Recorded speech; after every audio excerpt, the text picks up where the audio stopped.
Hello everyone, welcome to the law classes by Shivani. So guys, in this video I will be dealing with the doctrine of legitimate expectations. Basically in administrative law there are various doctrines which are very important. So we will deal with each and every doctrine in separate videos. So let's start with the doctrine of legitimate expectations. So guys, we will understand this doctrine in a very simple way.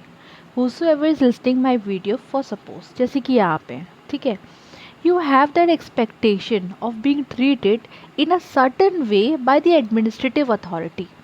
अब जो ये आपके अंदर expectations हैं कि I will be treated in a certain way, so how that arises?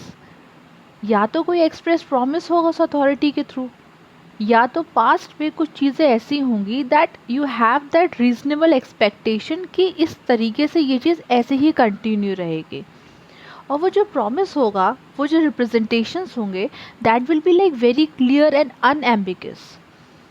सो इस तरीके से इस डॉक्ट्रिन को हमें समझना है। जो बेसिक जो चीज़ है ना कि भाई डॉक्ट्रिन है क्या, ये वो मैंने आपको बता दिया। अब थोड़ा सा उसकी लीडिंग केसेस हम देखेंगे, थोड़ा जुडिशियल रिव्यू के बारे में पढ़ेंगे, ठीक है। तो देखिए, ये जो डॉक्ट्रिन है that is been recognised in Indian as well as the English legal system. It is the latest recruit to a long list of concepts fashioned by the courts for the review of the administrative action. अब यहाँ पे समझने की बात ये है कि ये डॉक्टर्स आए क्यों हैं, why this has been like introduced. देखिए, जो एडमिनिस्ट्रेटिव एक्शंस होते हैं ना, उन पे एक कमांड रखना भी बहुत ज़रूरी है ताकि मिसयूज़ ना हो पावर का, ठीक है। इस वजह से ये डॉक्ट्रिन्स जो हैं आपकी इंट्रोड्यूस हुई हैं। आपकी जो डॉक्टर है लेजिटिमेट एक्सपेक्टेशंस, इससे रिलेटेड आपका एक लीडिंग केस है, वो है attorney general of Hong Kong. So in this case what happened, government announce कि जो इलीगल इमिग्रेंट्स हैं they won't be deported till their cases would be considered individually on the merit basis. But ऐसा हुआ नहीं, डिपोटेशंस के ऑर्डर्स पास हो गए against the applicant without affording the opportunity. अब हम पढ़ रहे हैं डॉक्ट्रिन ऑफ लेजिटिमेट एक्सपेक्टेशंस। तो यहाँ से आपको ये इन्फर करना चाहिए, यानी कि जो इमिग्रेंट्स थे they had that expectations, they had that legitimate expectations कि जब तक इंडिविजुअली सबका केस मेरिट बेसिस पे नहीं सुना जाएगा, ये डिपोटेशंस के ऑर्डर्स पास नहीं होंगे। बट ऐसा हुआ नहीं, तो यहाँ पे क्या रिलीफ सॉर्ट करने के लिए तो जाएंगे ना कोर्ट में। So all that process followed. So guys, I hope कि यहाँ पे जो वर्ड यूज़ हुआ है इमिग्रेंट्स, और जो एक वर्ड होता है आपका emigrants, you have that idea कि इन दोनों के बीच का डिफरेंस क्या है। If you don't have that idea, so let me tell you in very short कि देखिए, for example if you are living from India and your destination is somewhere else, for example you want to go to US, तो यहाँ जो source of living है, आप exit कर रहे हैं ना, तो you will be like emigrant, ठीक है। यहाँ से आप उधर जा रहे हैं दूसरी जगह जो डेस्टिनेशन है आपकी, so you will be called immigrants for them, right. So that is it. Further in this case Lord Fraser का जो ये स्टेटमेंट है, it is very important. He stated that कि जब कभी भी पब्लिक अथॉरिटी ये प्रॉमिस करती है कि एक प्रोसीजर फॉलो किया जाएगा and it is in the interest of the good administration कि वो ये मेक श्योर करें कि वो प्रोसेस फॉलो हुआ है, कि वो अपना प्रॉमिस को निभाएं, ठीक है, so long as the implementation does not interfere with its statutory duty. So guys, I would like to add one more thing over here कि अगर पब्लिक अथॉरिटी ने कोई भी डिसीजन पब्लिक इंटरेस्ट में लिया है, so that will prevail over your private interest where you have gone to the court and sought for the relief under the doctrine of legitimate expectations. So guys, now we will see that how this legitimate expectation may arise.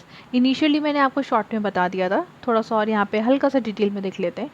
If there is an express promise held out or the representation is being made by the public authority, and because of the existence of the past practice which the claimant can reasonably expect to continue, and such promise of the representation is very clear and unambiguous. Now we will study the duties of the applicant, the duties of the authorities and the duties of the court.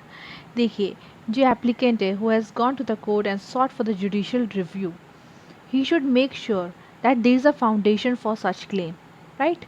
अब उसके बाद authority की क्या duty होगी कि where the applicant prima facie satisfy the court that his claim on the basis of the legitimate expectation is well founded, so it will be the duty of the authority to justify their action taken against the applicant.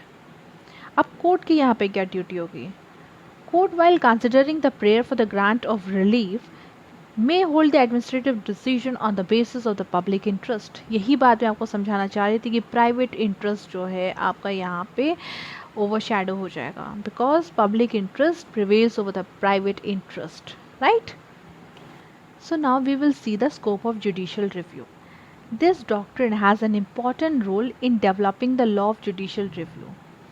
अब judicial review के लिए qualify करने के लिए ऐसा होना चाहिए ना कि जो डिसीजन लिया गया है एडमिनिस्ट्रेटिव अथॉरिटीज़ के द्वारा, दैट हैव द कंसिक्वेंसेस इस तरीके के कि अफेक्टेड द पर्सन और the body of person by depriving them of the benefit, या फिर कोई ऐसे एडवांटेजेस जो उन्होंने पास्ट में प्रॉमिस किए थे, जिस वजह से दैट पर्सन और the body of the person has that legitimate expectations to be allowed to continue until that communication has been given to them on the rational ground for the withdrawal of thereof, या फिर कोई assurance मिला हो उनको, बिना आपको opportunity दिए ये जो बेनिफिट्स है वो विड्रॉल नहीं होंगे।